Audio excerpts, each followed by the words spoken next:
তোমরা মনে মনে কি ভাবছো আমি কিসের সই করছি? তাহলে দেখে নাও আমি কিসের সই করছি। সই করেই দিলাম। কিসের সই? একটা নতুন গাড়ি নিলাম তার সই। দেখো আমরা একটা গাড়ি পছন্দ করেছিলাম, এটা হচ্ছে রেড কালারের গাড়ি, এটাই আমরা পছন্দ করেছিলাম। আমার মুখটা দেখে তো ঠিকই পেয়ে যাচ্ছে, গাড়িটা দেখে আমার খুব পছন্দ হয়েছিল, কিন্তু আসলে এই গাড়িটা আমরা নিলাম না, আমরা হচ্ছে অন্য গাড়ি দেখতে দেখতে পছন্দ হয়ে গেল হঠাৎ করে ব্ল্যাক কালারের গাড়ি। তো সেটা হচ্ছে তোমাদের সাথে শেয়ার করে। তোমাদের দাদাভাই বলছে আমি ব্ল্যাক কালারের গাড়িটা নেবো, তাহলে আমিও সিদ্ধান্ত চেঞ্জ করলাম, বললাম ঠিক আছে তুমিও ব্ল্যাক কালারের গাড়িটা পছন্দ করেছো, আমিও ব্ল্যাক কালারের গাড়িটা পছন্দ। এর মতন তোমাদের কার কার ব্ল্যাক কালারের গাড়ি পছন্দ সেটা কমেন্ট বক্সে প্লিজ জানিয়ে দিও।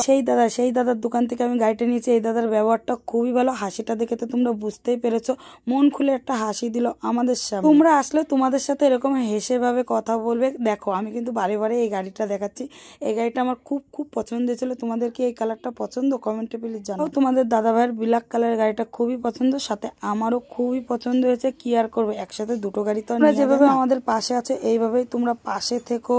আর আমার চ্যানেলে যারা নতুন আছো তারা যেটুকু করে একটা ফলোয়ার করে দিও। আর ইউটিউবে যেটা কি ফাইনাল, আমি তো নিলাম ব্ল্যাক কালারের গাড়ি, কিন্তু আমার তো যেহেতু এই চেরি কালারের গাড়িটা খুব পছন্দ ছিল, সেটা যখন আমি নিতে পারলাম না, ওই কালারের আমি একটা হেলমেট নিয়ে মনের আশা পূরণ করতে করতে আবার সইটাও তো করতে হবে, ওর জন্য জলদি জলদি চলে আসলাম এই দাদার কাছে একটা সই করতে, নাহলে গাড়িটা আমাদের তো দেবে না। আর আমার ভিডিও যদি ভালো লাগে তোমরা কিন্তু আমার পাশে থেকো নতুন ভিডিও দেখার জন্য। ঠিক আছে, টাটা বাই বাই, ভালো।